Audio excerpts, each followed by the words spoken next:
you know the three biggest mistakes that executive leaders make when politics shows up in the workplace? If you don't, you're going to find out today. But more importantly, how do you become a leader that deals with that scenario every single day and how to respond to it in the right way? And I'm talking about politics in the workplace. Now, here's a mistake. Here's a scenario that every leader fails to deal with. You come into a meeting and you got two employees who are arguing about politics. Now, when I say politics, they could be arguing about anything related to politics. Politics overtakes our workplace sometimes, and it makes it very difficult for you to maintain culture, keep your organization together because people want to talk about politics. See, I'll never forget this scenario. It was November 5th, 2008, the day after Barack Obama won the presidency of the United States of America. And people went to work on Wednesday and opened their inbox and got an email from HR or from their senior leader that says, you are not allowed to talk about the election results. I want you to think about that. America elects its first African-American president, a historic feat no matter where you sit on the political spectrum. We've done something that had never been done before. We changed in some massive way. It's on every news station. Every newspaper cover article has a picture of Barack and Michelle Obama on the front of it. Every news channel is talking about it. And I don't care if you watch US news or international news, but literally the BBC, every news station around the world is talking about the election of Barack Obama on November 5th, 2008. But then you tell people at work they can't talk about what is on every news station, every TV, every channel, every magazine cover, every newspaper cover that their kids are talking about at school. And you might be excited about it, or maybe you weren't excited about it. But whatever it is, you're told you can't talk about it. And then you fast forward the calendar in 2016. Donald Trump gets elected president, and the company sends out a same message. You're not allowed to talk about politics at work. You're not allowed to talk about what happened on the election the day before. Two different elections, two different outcomes, but the same statement inside your organization. Or let me even add another layer to this. The Dobbs decision around abortion rights gets handed down from the Supreme Court, and your younger women employees want to talk about it. But you send out a message, there's no politics in the workplace. We're not talking about this in the workplace. Or maybe, God forbid, there was a shooting at an elementary school with a gun and multiple children lose their lives. And it's all over the news the night it happened. And so the next day, people come to work wanting to talk about guns, the legality of guns, the ability to access guns. But you, as a senior leader, say, we can't talk about this in the workplace. Don't talk about that in the workplace. And it's happening right now. We're in the middle of a war with Iran, and everybody wants to talk about some aspect of what's going on, whether it's the gas prices going up because of the war, whether it's they have a loved one, a son, a daughter, a spouse who is in the United States military, particularly the Air Force or the Navy, who is a part of this operation called Epic Fury. They're worried about their loved ones. They want to talk about it, but you're telling them they can't talk about politics at work. I want you to know that statement, you can't talk about politics at work, is one of the biggest mistakes that you can make. Because here's two things that you're doing when you tell people what they cannot do. number one, you're eroding the trust that they have in you as a leader. And the second thing you're doing is tearing down the culture that I've been teaching you how to build. You're eroding trust and you're tearing down the culture in your organization. Here are the three mistakes that you're making in this scenario. Mistake number one, you are trying to control people's conversation. You are not the thought police. You're not the political police. You're not the communications police. At least when it comes to this issue, you're not the communications police. You can't control people's conversation. See, the outside world has an outside impact on the people who work inside your workplace. I'm going to repeat that for you. The outside world has an outsized impact on the people who work inside your workplace. See, the world, as it changes, as it gets more uncertain, as it gets more fearful, as it gets more dangerous, as all of these things happen, the people who work in your organization care about those things, are impacted by those things, are affected by those things, have family members who are affected by those things. They may be more exhausted by them. They may be more energized by them. They may just be having some anxiety around all of them. And when people have anxiety, they want to talk about it. They want to express themselves. They want to say what they feel. But when you try to suppress them and say, no conversation, you can't talk about it, you're trying to control conversations. And when you try to control conversations, you know what you're saying to people is that I can't trust you, that I can't trust you at all, because you want me to not talk about the biggest thing that is going on in the world, like it doesn't matter, like it doesn't mean anything, when it means everything to me. It means everything to this team. It means everything to this company. It means everything to my family.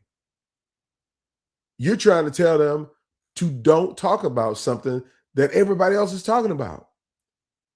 When you try to control conversations, you are diluting and destroying your culture and eroding trust at the same time. That is the first mistake leaders make, is trying to control conversations. So if your HR is sending out letters to people saying they can't talk about the war in Iran, they can't talk about the midterms, they can't talk about special elections that might be happening in your community, they can't talk about the governor's race, if they can't talk about the congressional race, you are trying to control conversations. And that's a mistake. You shouldn't try to control conversations. I'm going to tell you what you should do, but let me tell you the second mistake that leaders make. The mistake that leaders make is they think that silence is golden in this circumstance. So that if we don't talk about it, the mistake is you think silence is golden, but silence creates uncertainty and it also erodes trust. Let me tell you how it creates uncertainty. You as an executive leader tell people that they can't talk about politics at work and that you're going to be silent yourself. They can't talk about it, so you're not going to talk about it. You know what that's going to make people wonder? I wonder where he is on these issues. What does he think about the Dobbs decision? What does he think about the war against Iran?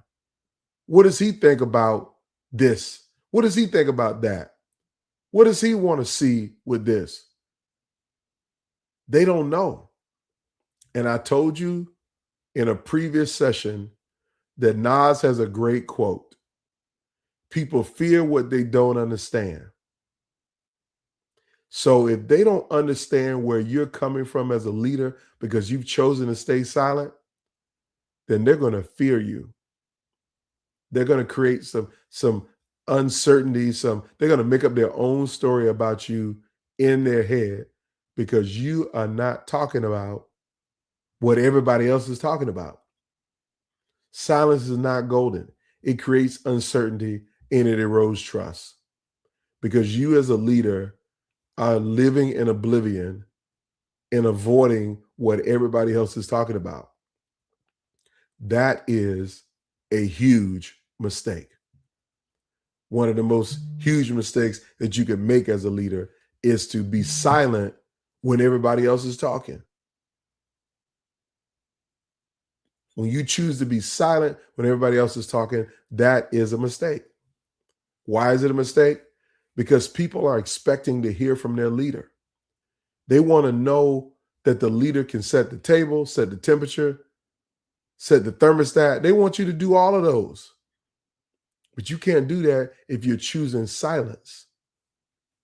The only thing you're doing is you're eroding trust and you're creating more uncertainty about you as a leader. About you as a leader. Don't make that mistake. Now, here's the third mistake. Is as a leader, when you try to control conversations, you ain't never really going to control them. And when you choose to be silent, you're going to erode trust. And the third thing that you're going to do is you're going to allow disrespect to replace professional standards and professional behavior. Because here's what I know, that you can't police conversations. People are going to talk, whether you tell them to or not. They're going to talk about what you told them not to talk about. They are.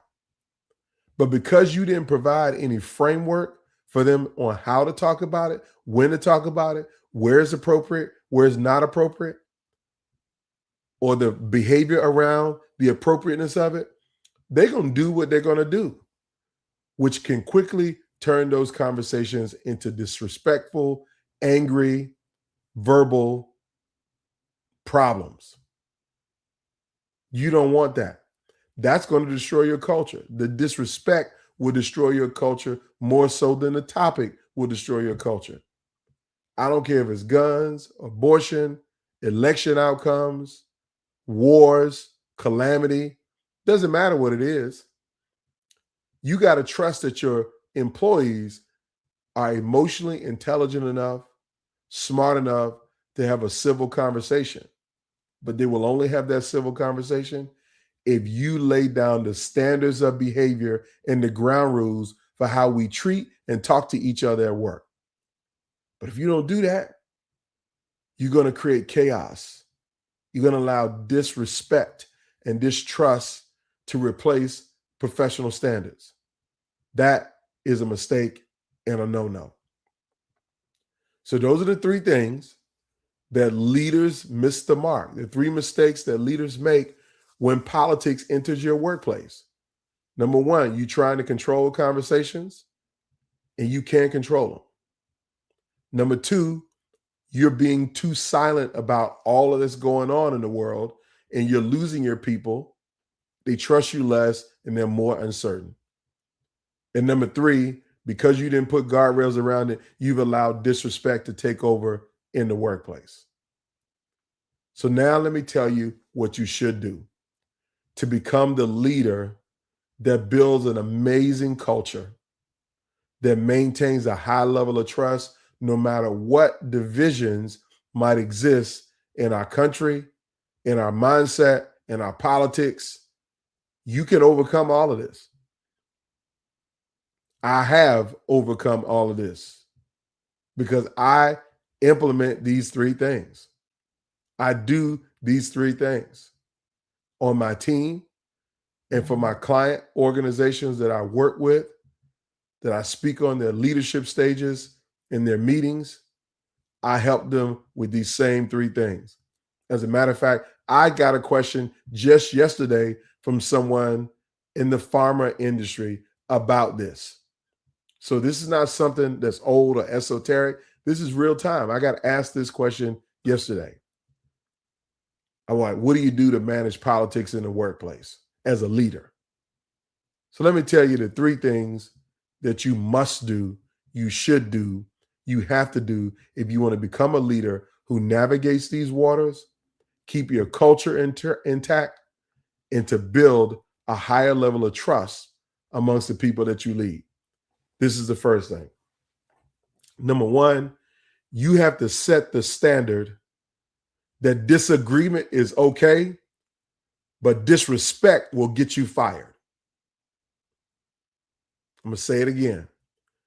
Disagreement is okay, but disrespect is not. You disrespect people here, you will get fired. You talk slick and disrespectful to people, you will be reprimanded, you'll be written up, it'll be documented, and you'll be on your pathway to termination. But disagreement is okay because we're all human beings. We see things differently. We don't see things the same way.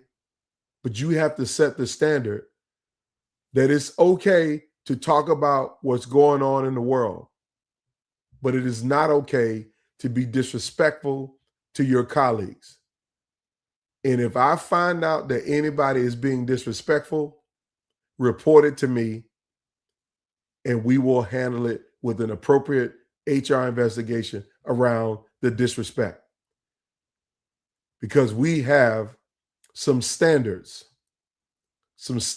of behavior that if you don't have standards of behavior at your organization right now, then that's probably the first thing that you need to do is to lay out what are the standards of behavior. If you have company values, those values that you have should be able to be operationalized in the workplace. So let me give you an example. Let's say you had a value around innovation. If you have a value around innovation, then you should have a behavioral process that says, how do employees bring innovation to our workplace? If you have a value around diversity, now I know y'all didn't change your values up and took the word diversity out of it, but that's on you, not on me. But let's say you had a value around diversity. Well, you should be able to operationalize what do we mean diversity? That when we form any committee to work on any project, you must have two people from a different department who have a different perspective about that. That's the dimension of diversity. It's called functional diversity. Or you might say, when we go to fill these positions, we want to make sure that we have a diverse pool of candidates. So HR, do not bring me back a slate of homogeny or homogeneity, whatever word you want to use. That I need to have some women, some people of color, some younger professionals in that pool. So I'm just telling you, you got to set the standard. You need to have standards of behaviors. Those standards of behaviors need to be based upon your values. Set the standard and remind people that disrespect is never okay. Disagreement is fine. See, disagreement is a part of what Patrick Lencioni would call healthy conflict. Healthy conflict means that I have a perspective different than yours. I have a way to share it. You have a way to share it. We can talk about it, but I'm not going to attack who you are as a person because of the perspective that you bring to the table. Now, I know most of y'all are probably struggling with this real time, every day, day to day, because you don't know how to have a civil conversation. That's something I specialize in.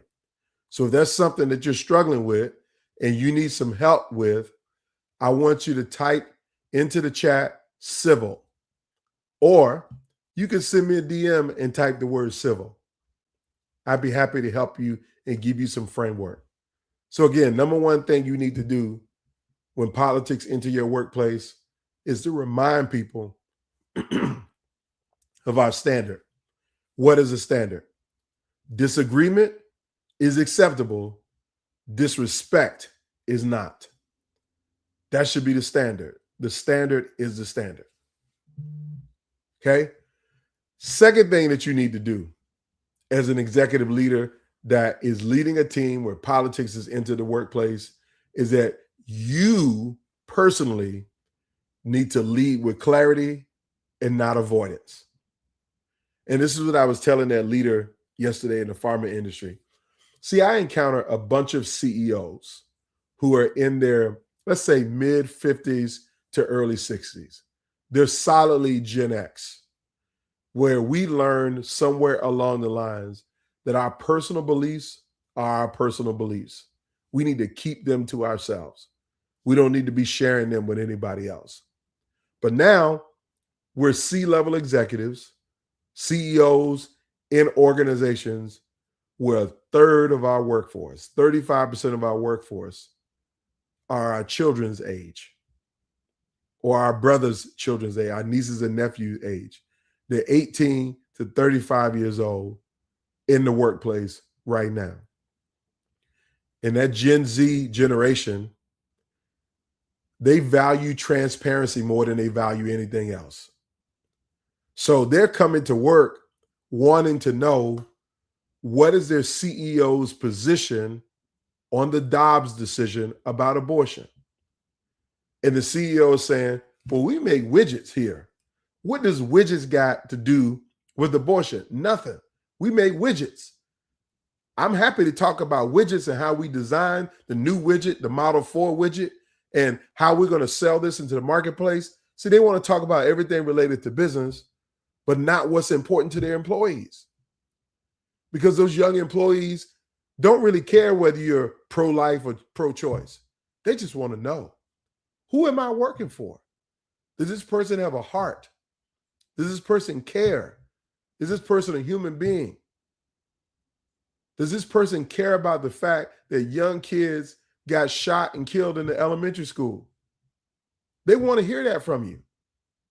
See, the stuff that's going on in the world is having an outsized impact in your workplace. And they want to hear from you about it. And so you need to lead with clarity and not avoid these conversations.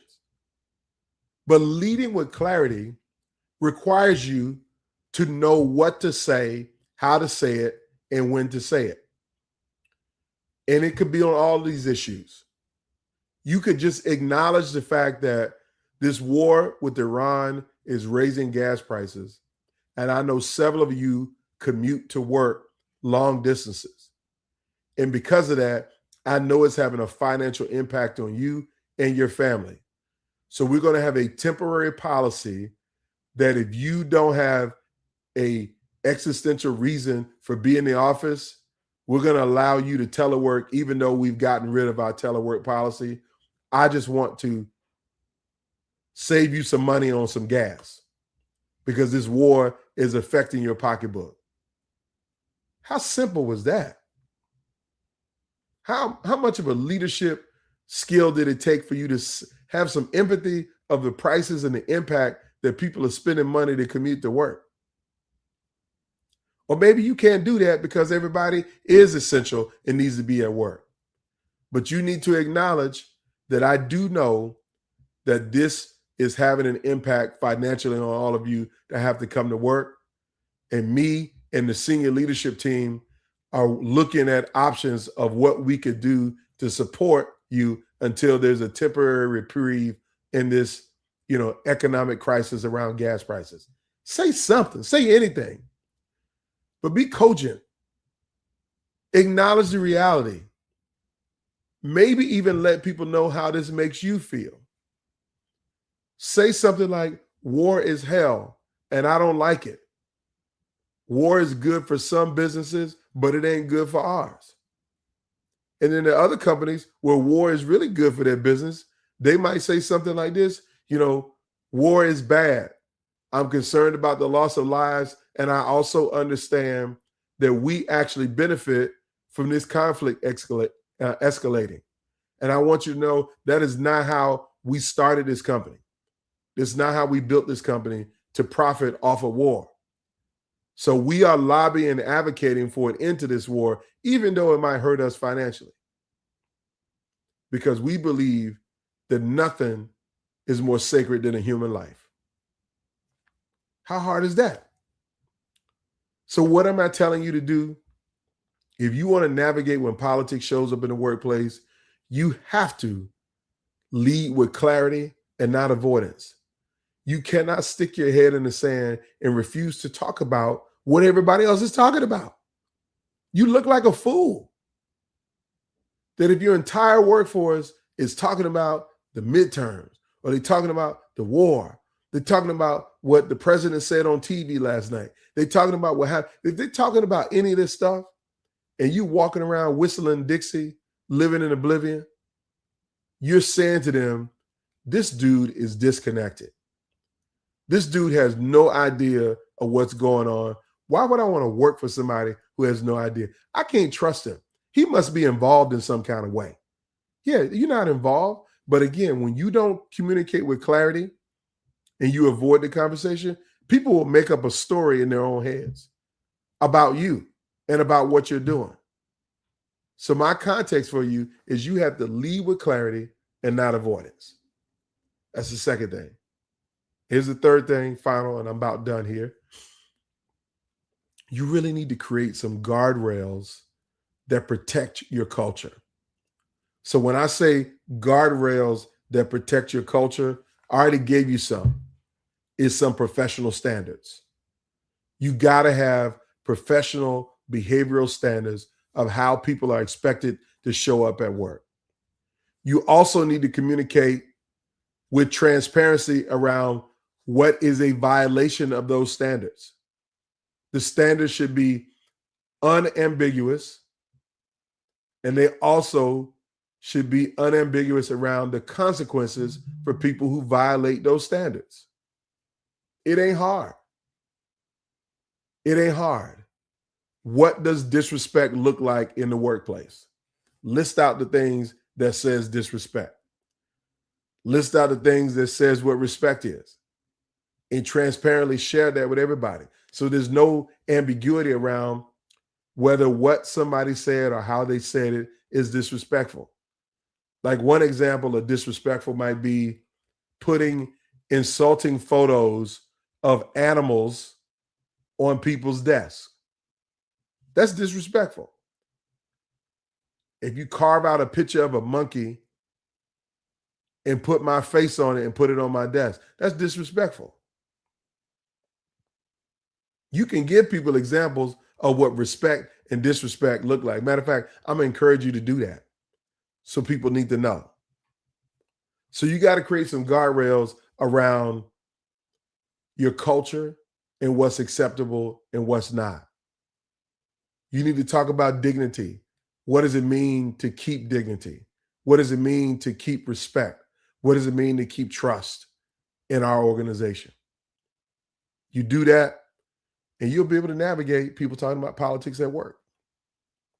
So let me summarize for you. If you want to navigate politics at work, when politics into your workplace as a leader, you have to set the standard. The disagreement is okay, disrespect is not. Number two, you need to lead with clarity and not with avoidance. Speak to the issues. Speak to how they're impacting you, how they're impacting your organization, how they're impacting your bottom line, and speak to how they are impacting your employees. You got to know how it's impacting them.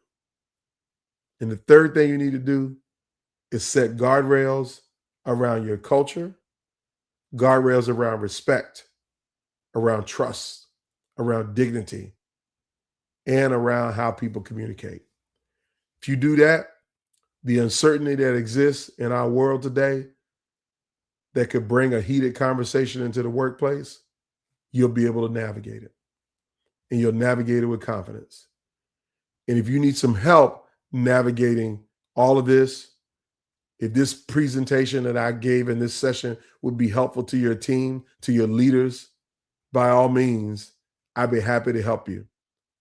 So shoot me a direct message with the word help, and I'd be happy to serve you. Well, thank you for watching. Everybody have a fantastic day. See you next week. Same bat time, same bat channel.